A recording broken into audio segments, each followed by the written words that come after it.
Olá, no programa de hoje vamos conversar com o médico geriatra José Roberto Pellegrini e o tema é envelhecer com saúde. O Brasil envelhece de forma rápida e intensa.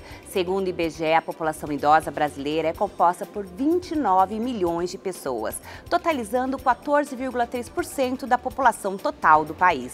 Numa sociedade que caminha para o envelhecimento, temos a medicina geriátrica, que é uma ciência que avança a cada dia mais, oferecendo longevidade com melhor qualidade de vida para a população idosa. Seja bem-vindo. Muito obrigado. Doutor, o que é geriatria? Geriatria é uma especialidade médica. Assim como tem a pediatria que cuida da criança, tem o geriatra que cuida do idoso. E tem uma idade para a gente ir até o geriatra? Olha, o geriatra trata das doenças próprias do envelhecimento. Então, o normal é se procurar depois dos 60, embora pode se procurar para fazer prevenção. A prevenção não deve ser feita só para o geriatra, só pelo geriatra.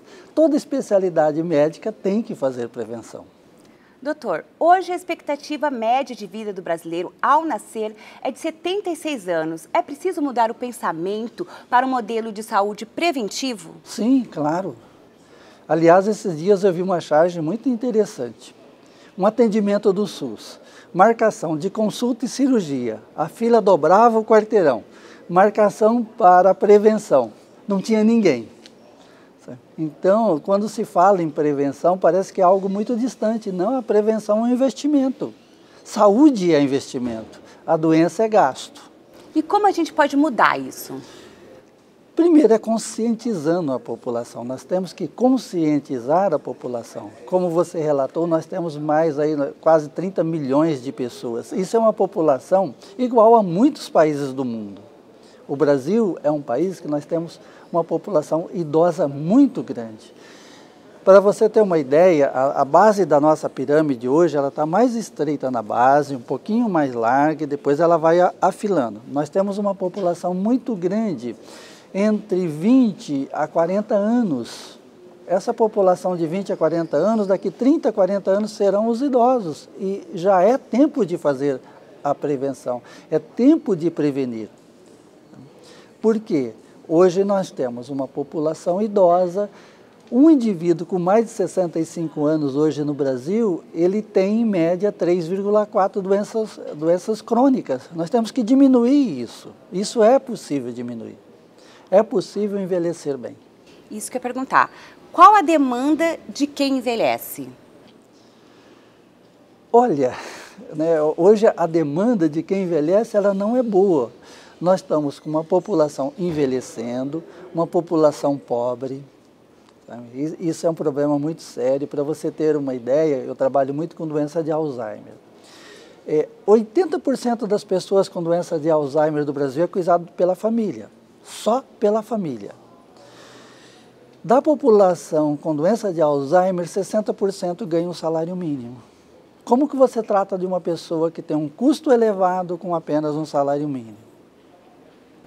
Como que consegue essa medicação, doutor?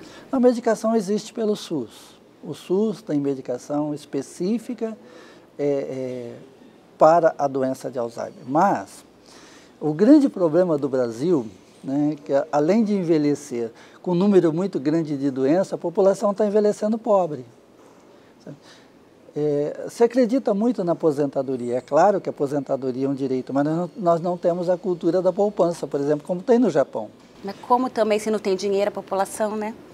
Para você ter uma ideia, no Japão, o idoso não vive só da aposentadoria que ele recebe da Previdência. Normalmente, ele tem uma poupança. Aqui no Brasil nós não temos a cultura da poupança, nós temos a cultura do boleto e a cultura da herança. Às vezes o idoso tem alguma coisinha, ele fica querendo deixar para os filhos quando ele poderia usufruir disso aí. Temos que mudar isso, né, doutor? Temos que mudar isso aí. Isso aí não é uma coisa legal. Então eu sempre digo, olha, nós temos que saúde, envelhecer é investimento. E todas as pessoas envelhecem da mesma forma? Não. Primeiro tem a genética. A genética ainda nós não conseguimos mudar, mas nós conseguimos sim desviar o curso dela. Eu vou te dar um exemplo. Por exemplo, Sabe-se que o diabetes tipo 2, que afeta muitas pessoas depois dos 60 anos, ela é genética. Eu não consigo mudar essa genética, mas com uma alimentação adequada, com atividade física, eu consigo que a doença não apareça. O indivíduo pode ser portador da doença, mas não manifestar a doença. Geneticamente, ele tem o seu gene para a doença, mas a doença, ela precisa encontrar uma terra fértil. Se ela encontra a terra fértil, ela desenvolve. Nós temos que evitar essa terra fértil da doença. E como que essa população pode estar preparando essa terra para ela ser saudável? Olha, envelhecer bem, nós temos que envelhecer em 3 dimensões. Na dimensão física, biológica, na dimensão psicológica e na dimensão social. Na dimensão física e psicológica, nós temos os nossos pilares, aqueles pilares do envelhecimento saudável. Quais são?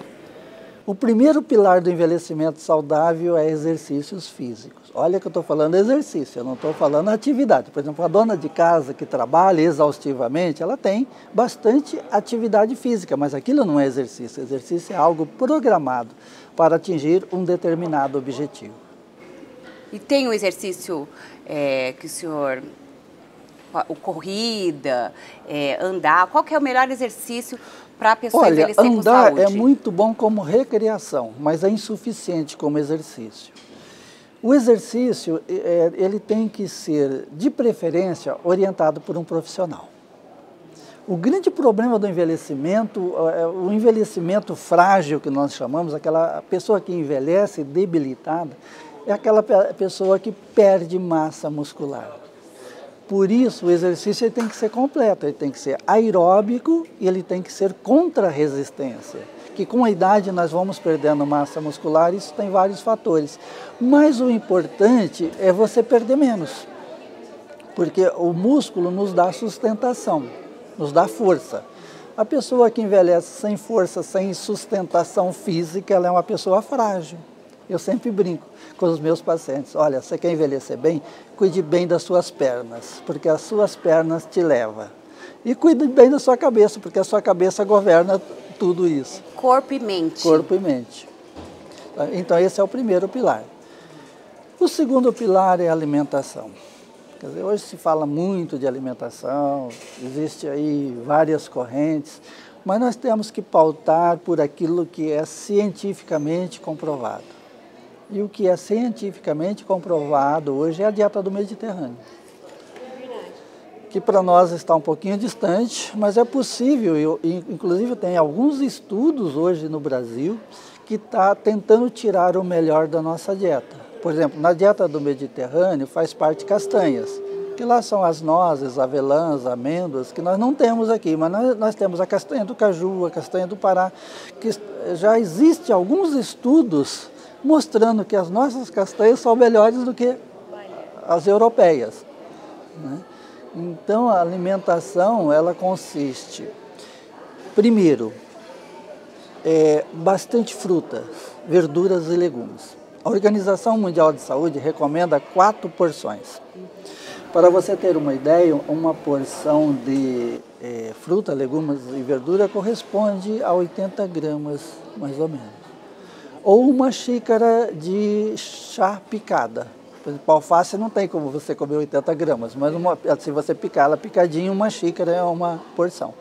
Isso é recomendado pela Organização Mundial de Saúde, mas nós sabemos hoje que para envelhecer bem, nós temos que dobrar isso aí, 8 porções. Evitar o excesso de carne vermelha, evitar o excesso de carboidrato de fácil assimilação, que é o açúcar e a farinha de trigo. A gente tem que dar preferência aos carboidratos mais complexos, né?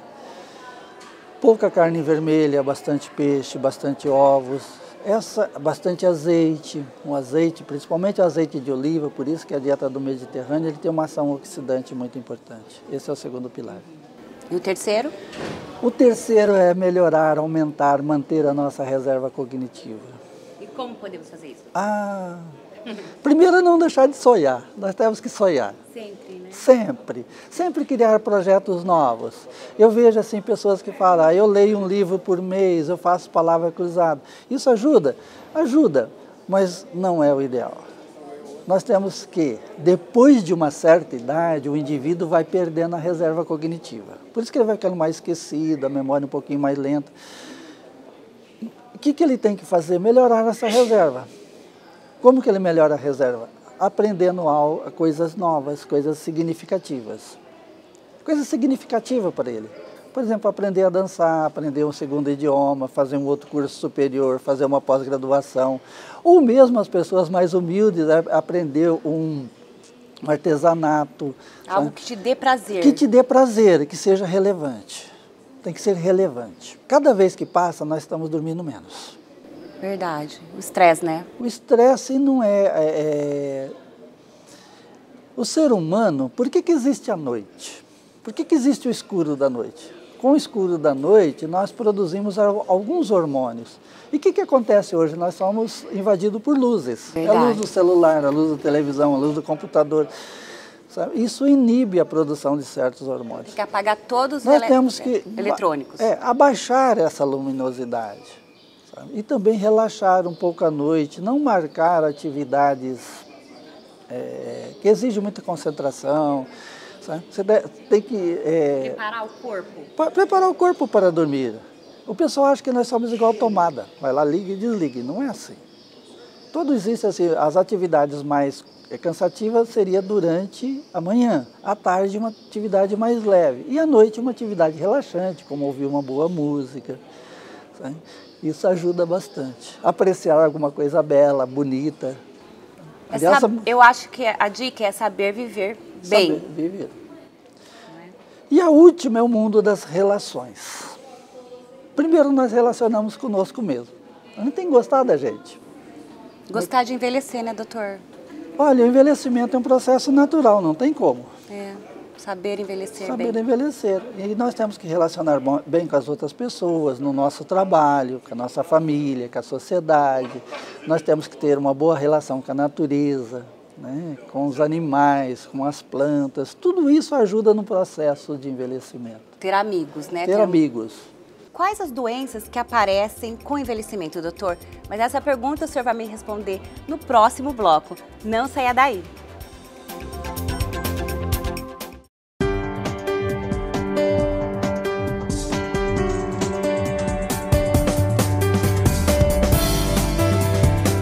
O cuidado com o meio ambiente tornou-se uma marca da atual gestão da Assembleia Legislativa.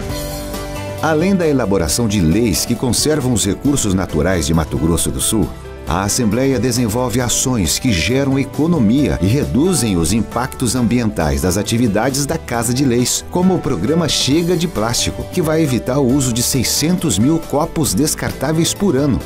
Também será implantado o sistema de energia solar, que garantirá energia limpa e renovável para a Assembleia continuar trabalhando por um estado ambientalmente equilibrado.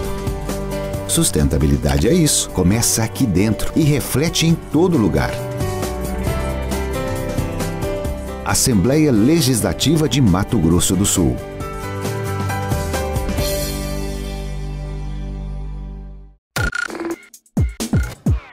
Voltamos com o nosso entrevistado, o Dr. José Roberto Pellegrini, ele que é médico geriatra. Doutor, as doenças aparecem conforme a gente vai envelhecendo? Olha, elas aparecem, mas envelhecer não é sinônimo de doença. Tem como envelhecer bem, tem como envelhecer saudável. E também tem como ser portador de uma doença crônica comum na velhice, por exemplo, como a pressão alta, como diabetes. Tá? Controlar essa doença e viver bem. E as doenças mentais? Quais são as principais nessa fase da vida? Principalmente as doenças neurodegenerativas. O Alzheimer, a doença de Parkinson, a depressão, a ansiedade são bastante comuns. O senhor tocou num ponto bem interessante, a depressão na terceira idade. Como driblar? É bastante comum. Primeiro, nós temos que dividir a depressão, né? Tem depressão que ela é episódica, que muitas vezes a pessoa consegue superar com uma atividade, com uma qualidade de vida, com um tratamento alternativo. E tem a depressão que precisa de medicamentos. Quando a pessoa precisa de medicamentos, não adianta ficar com medo do medicamento, você tem que tratar, porque melhora a qualidade de vida. E o Alzheimer? Todo mundo vai ter o Alzheimer, envelheceu, ter o Alzheimer, tem demência? Explica pra gente. Olha, o que é demência? Demência é a perda da capacidade e das habilidades. Isso que é demência. Demência, a pessoa perde habilidades e perde capacidades. Dentre as demências, a mais comum é o Alzheimer, representa aí entre 60% a 70%, mas nós também temos a demência vascular, a demência frontotemporal, a demência por Parkinson, a doença de Parkinson também, uma doença neurológica bastante comum, né?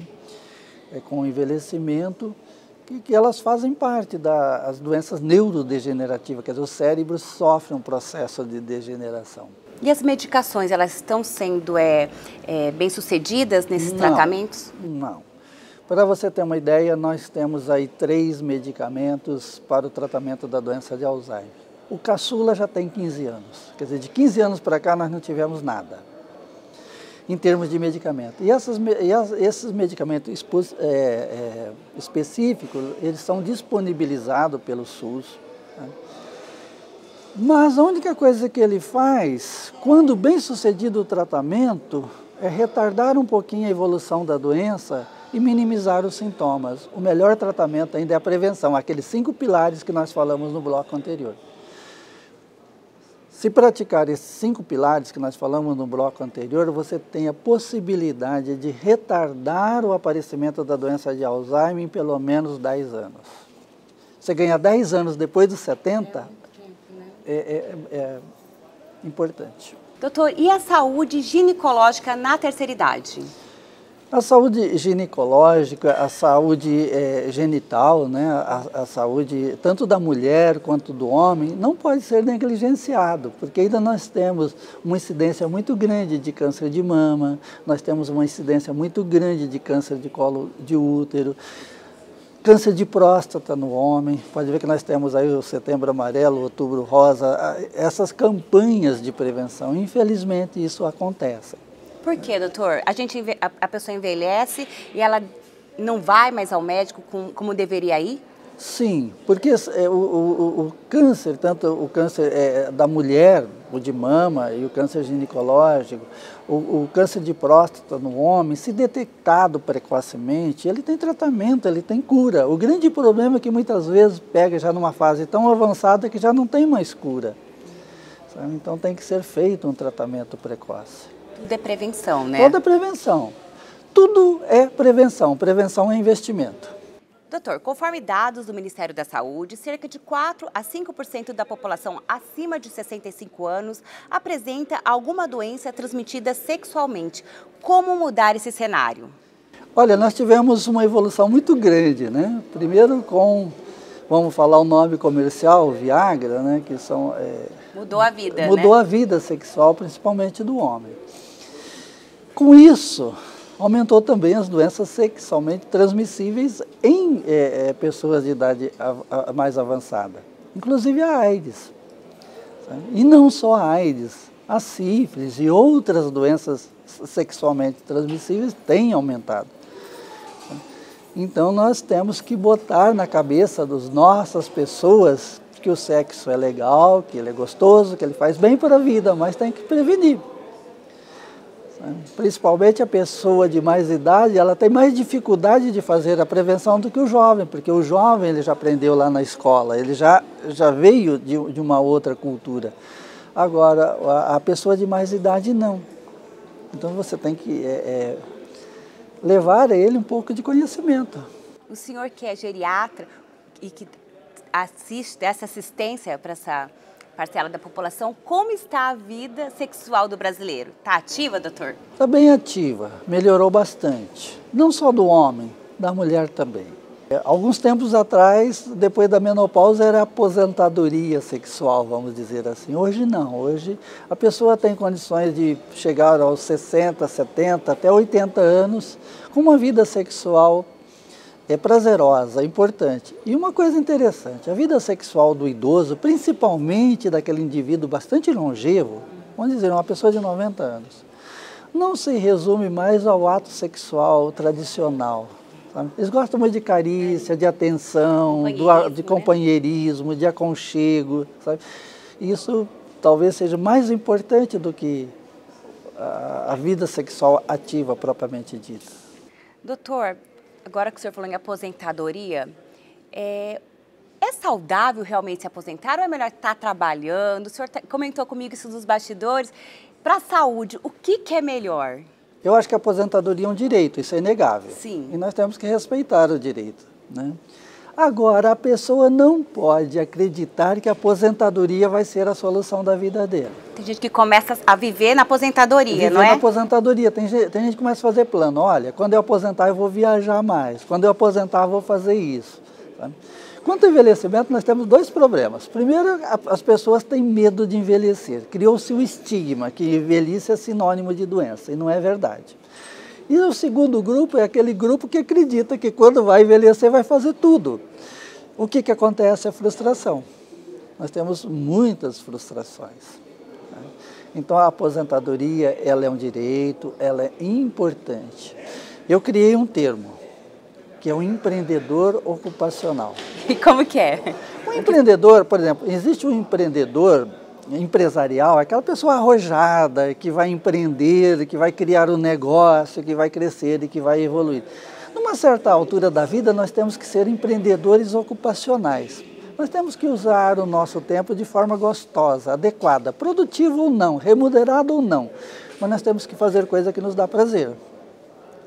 Esse é o empreendedor ocupacional.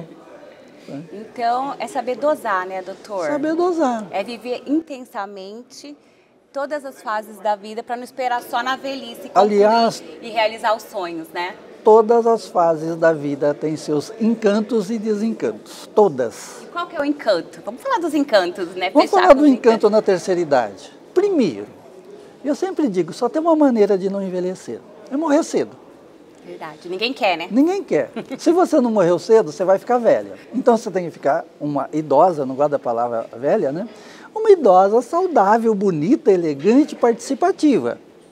Também você precisa ter autonomia.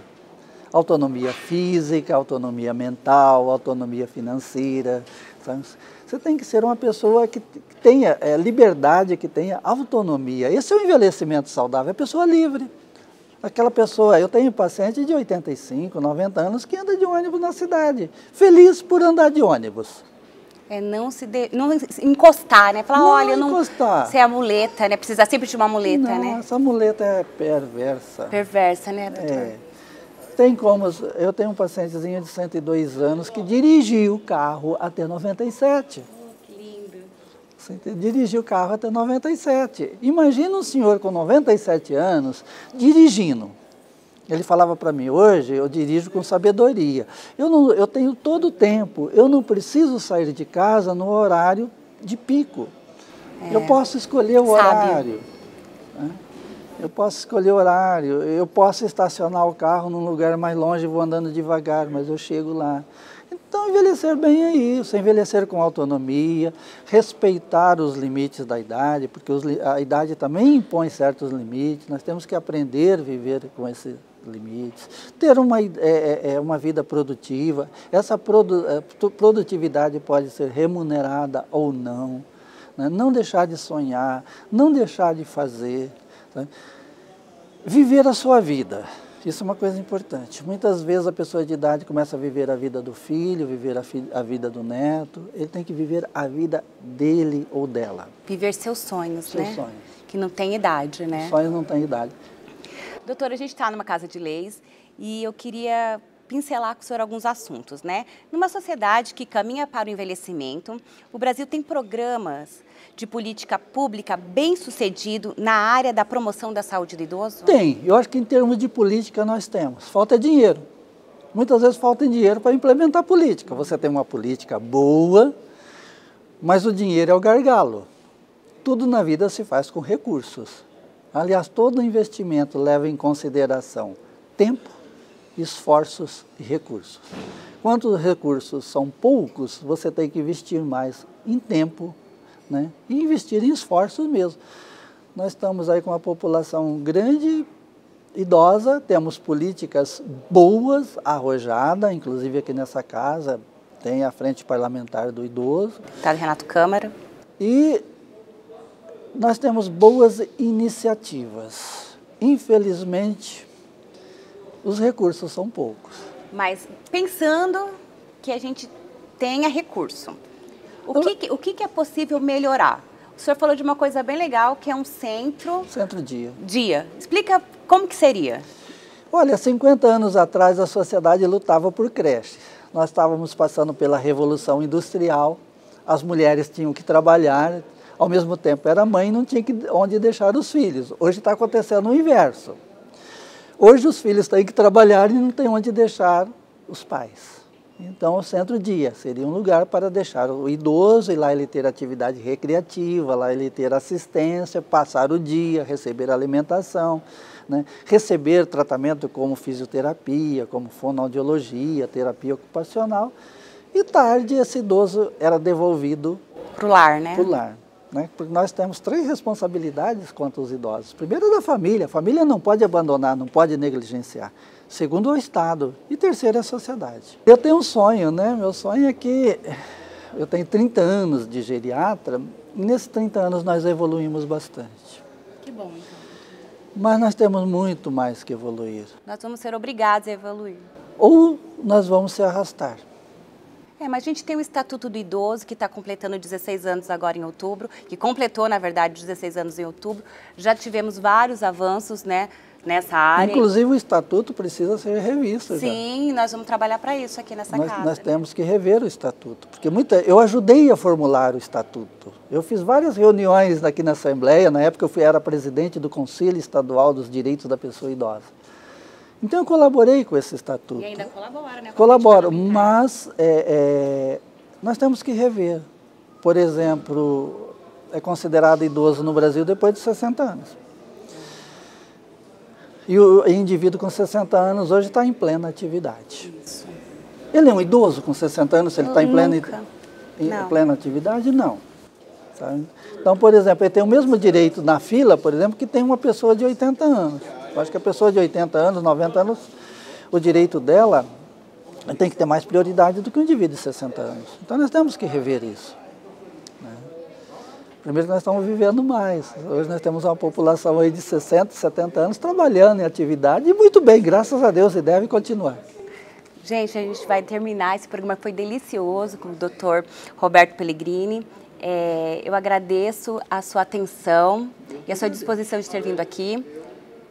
E nós estamos aqui, colocamos à disposição e quero deixar aqui para os nossos telespectadores que nós estamos à disposição. Nós temos 2 canais no YouTube. Isso, pode falar. Nós orientamos familiares de pessoas com doença de Alzheimer ou outras demências. Um canal que tem uma repercussão muito grande porque é uma doença que afeta principalmente a família. E nós estamos criando um canal que é o Viva Mais, Viva Bem. É o que nós tratamos aqui, como envelhecer bem, envelhecer com autonomia, com independência. O programa Saúde em Foco fica por aqui. Continue assistindo a nossa programação e acompanhe também as nossas mídias sociais. Você pode ainda enviar sugestões de temas pelo e-mail producaltv@l.ms.gov.br.